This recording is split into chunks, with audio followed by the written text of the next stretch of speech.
আমাদেরকে গ্রামের পর্যায়ে, গ্রাম পর্যায়ে, প্রান্তিক পর্যায়ে যেতে হবে। সেখান থেকে মেধাবীদের বের করে এই রাষ্ট্র বিনির্মাণে তাদেরকে সহযোগিতা করতে হবে।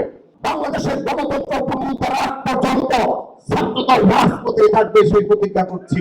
আমাদের বিএনপি বিপ্লবী যুগ্ম মহাসচিব হাবিবুর নবী খান সোহেল ভাই তার বক্তব্য একটি বিষয়ে বলেছেন, যেটি আমার ব্যক্তিগতভাবে খুবই ভালো লেগেছে, যে ছাত্রদল শুধুমাত্র শহর কেন্দ্রিক কিংবা রাজধানী কেন্দ্রিক কর্মসূচি পালন করবে কিংবা কর্মসূচি গ্রহণ করবে সেটি নয়। আমাদেরকে গ্রামের পর্যায়ে, গ্রাম পর্যায়ে, প্রান্তিক পর্যায়ে যেতে হবে। সেখান থেকে মেধাবীদের বের করে এই রাষ্ট্র বিনির্মাণে তাদেরকে সহযোগিতা করতে হবে। আমরা ইতিমধ্যে ছাত্রদল কেন্দ্রীয় সংসদের পক্ষ থেকে এই মাহে রমজান শেষ হওয়ার পর আমরা ইতিমধ্যে সে ধরনের কর্মসূচি ইতিমধ্যে গ্রহণ করেছি। বিজ্ঞান ও সংস্কৃতি উৎসব করবে সারা বাংলাদেশের সকল শিক্ষা প্রতিষ্ঠানে। আমরা এই ধরনের ক্রীড়া প্রতিযোগিতা, সহশিক্ষামূলক প্রতিযোগিতা, সাংস্কৃতিক অঙ্গনের ভূমিকা রাখা, নারীর জাগরণের ভূমিকা রাখা সহ আমাদের যে সকল কর্মকাণ্ড রয়েছে সে সকল সামাজিক ও সাংস্কৃতিক কর্মকাণ্ডের অগ্রযাত্রার মাধ্যমে আমরা সে সকল প্রপাগান্ডাকে মোকাবেলা করবো ইনশাআল্লাহ। আমরা আপনাদের মাধ্যমে বিশেষভাবে অনুরোধ জানাচ্ছি বস্তুনিষ্ঠ সংবাদ পরিবেশনের জন্য। আমরা আজকের এই হিফজুল কোরআন ও কোরআন তেলাওয়াত প্রতিযোগিতার মাধ্যমে আমাদের সকল বক্তারা যারা ছিলেন সবাই ছাত্রদলের অপরাপর যে কর্মসূচিগুলো পালন করেছে ইতিমধ্যে, অর্থাৎ সারা দেশের সকল শিক্ষা প্রতিষ্ঠানে ক্রীড়া ও সংস্কৃতি বেশ কিছু কর্মসূচি পালন করা সম্ভব হয়েছে।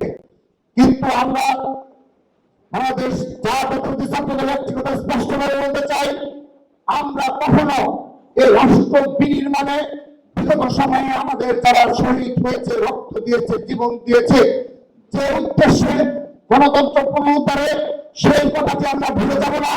বাংলাদেশের গণতন্ত্র পুনরুদ্ধার আগ পর্যন্ত ছাত্রদল রাজপথে থাকবে সেই প্রতিজ্ঞা করছি। এবং আজকের এই কোরআন তেলাওয়াত প্রতিযোগিতায় বিশেষভাবে ধন্যবাদ ও কৃতজ্ঞতা জানাচ্ছি বিএনপির ভারপ্রাপ্ত চেয়ারম্যান, ছাত্রদলের সাংগঠনিক অভিভাবক জনাব তারেক রহমানকে, যার সত্যিকার অর্থে একান্ত সুচিন্তিত মতামতের ভিত্তিতে আমরা একটি সফল কর্মসূচি বাস্তবায়ন করতে পেরেছি। এবং এই কর্মসূচিটি শুধুমাত্র স্কুল, কলেজ, বিশ্ববিদ্যালয় নয়, মাদ্রাসার শিক্ষার্থীরাও ব্যাপকভাবে অংশগ্রহণ করেছে। এই ঈদে জামা জুতো অ্যাক্সেসরিজের ডিসকাউন্ট। সেজন্য জনাব তারেক রহমানকে ছাত্রদল কেন্দ্রীয় সংসদ এবং ছাত্রদলের পরিবারের পক্ষ থেকে ধন্যবাদ ও কৃতজ্ঞতা জানাচ্ছি। সেই সাথে বিশেষভাবে স্মরণ করছি এবং দোয়া চাচ্ছি আমাদের বিএনপির মাননীয় চেয়ারপারসন দেশ নেত্রী বেগম খালেদা জিয়া যেন শারীরিকভাবে সুস্থ হয়ে অতি দ্রুততম সময়ে বাংলাদেশে প্রত্যাবর্তন করতে পারে এবং সকল ষড়যন্ত্র নস্যাৎ হবে দেশ নেত্রী বেগম খালেদা জিয়ার প্রত্যাবর্তনে সেগুলো সকলের নিকট চাচ্ছি। এবং আজকে একটি বিষয়ে সকল